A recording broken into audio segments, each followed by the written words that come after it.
Hello there, guys. It's Colleen from PetNannyCoach.com, and today we are talking about how you can professionally handle negative feedback or online reviews for your pet sitting business.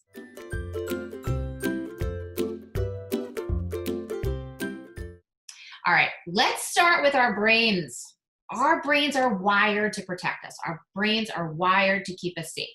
That's why when we're confronted with any type of criticism or negative feedback, we go into fight, flight, or freeze mode, and our mental barriers immediately go up. You may feel it in your body. You may feel anxious. You may feel angry. You may feel like you're actually being threatened. This is normal. That's how we were built. That's what our brains are supposed to do. So first and foremost, do not feel like you're abnormal when you get overly upset or emotional about negative reviews or feedback. All right. So step one, I want you to step back. I want you to take a breath, and I don't want you to react. All right, my manager, Michael, who many of you guys know, he has a rule for me. When I get an email that makes me angry, I am personally not allowed to respond to it for 24 hours.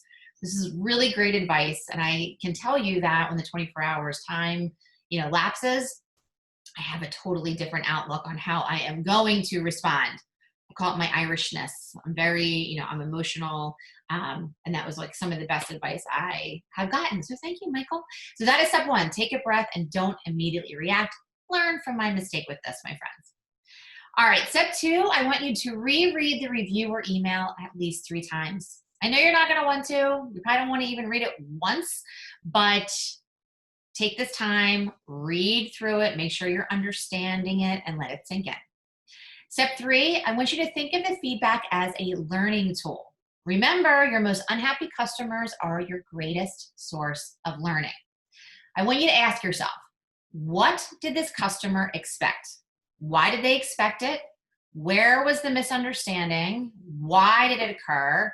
And what changes can I make to ensure that this never happens again? Trying to put yourself into your customer's shoes, coming from that viewpoint, is going to help you immensely. All right, step 4, I want you to compose a professional and polite online response. And you could even include a thanks and appreciation for bringing the matter to your attention. I can't tell you, I had a Yelp review years ago, and this guy, and he was actually in the wrong, but whatever. I rose above and I wrote an extremely professional response. And I have gotten so many customers from how professional and polite my response was. People have called the office and said, oh, I saw on Yelp and I saw Colleen's response and she seems like a wonderful person and who I want to work with. So there you go. The guy was wrong. I responded politely and I've gotten numerous customers because of it. All right.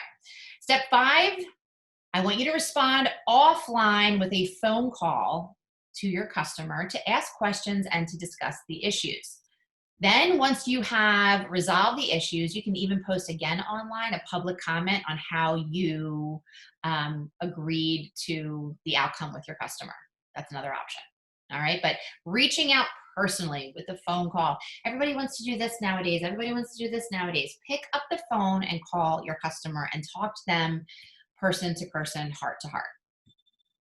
Step 6, request that a fake or misleading review be removed. So if you believe this is a competitor, if you believe this is a past employee who is angry with you for some reason, you can request to Facebook, Google, Yelp, or any other review site that it be removed. I once had a woman who was in my Pet Nanny Coach community Facebook who I discharged. She created a fake profile and then she went to my Pet Nanny Facebook page and wrote this outrageous review, and I contacted Facebook and they immediately took it down. So that is an option for you if you know that this person or this is somebody that is leaving a fake review. All right, step 7, you can go the extra mile by sending a care package to the pets, and you may also want to offer 100% refund. So if my company is in the wrong, if my sitter is in the wrong, I will always give 100% refund. I know not a lot of companies do this. I do. I feel like it goes a long way. And we also follow up with a care package to the pets. in my opinion, even if I believe that we were in the right, I still think that having that the last touch point with the customer be a positive one. For example, that customer on Yelp, I never heard from him again, but he got a nice care package from the pets. We did make a mistake in an instance of it. I'm not going to get into the details of it. Long story short, I gave a refund, I gave the care package, and I left it at that. Now, some of you may say, absolutely not. Sometimes there are customers that are just total, pains in the you-know-what, and you just don't want to do that. I get that. I have not sent the care package as well in other situations. But in some cases, you might find that it's warranted. It may make you feel better about the situation, and it might land better with the customer that's unhappy so that they're not spreading negative feedback to other people about your business. Just something to think about. You can use a company like sendoutcards.com where you can easily send a greeting card attached with a care package, or Etsy is another good one, etsy.com. All right. Step 8, encourage your happy customers to write reviews. So create a system out of this. So we send out a survey after every single pet sitting service asking for feedback.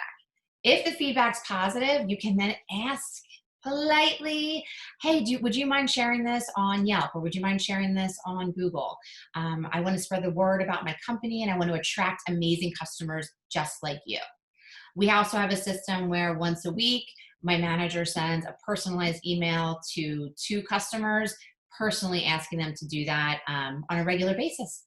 All right, it's a great way to build up your reviews. All right, and step 9, try to separate the criticism from judgment. This is not about who you are. Try not to take it personally. I know it's tough. We are animal people. We got a lot of love in us, and when people come on us, it's hurtful, and it's easy to take it personally. Just do your best to try to remedy the situation, and if you are not in the wrong, just know it's about them, not about you, and just try to separate that. It'll just be easier on your mind and on your soul. All right, guys, so those are my 9 steps to professionally handle negative feedback or reviews about your pet sitting business. Step 1, take a breath. Don't immediately react. Step 2, reread the review or email at least 3 times. Step 3, think of the feedback as a learning tool. Step 4, compose a professional and polite online response. Step 5, respond offline with a phone call. Step 6, request that fake or misleading reviews be removed. Step 7, go the extra mile by sending a care package or giving a refund.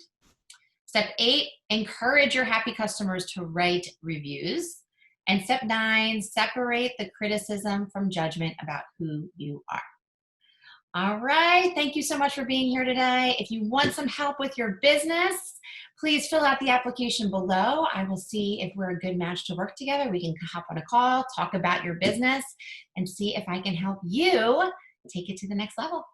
All right, thanks again. Take care. Bye.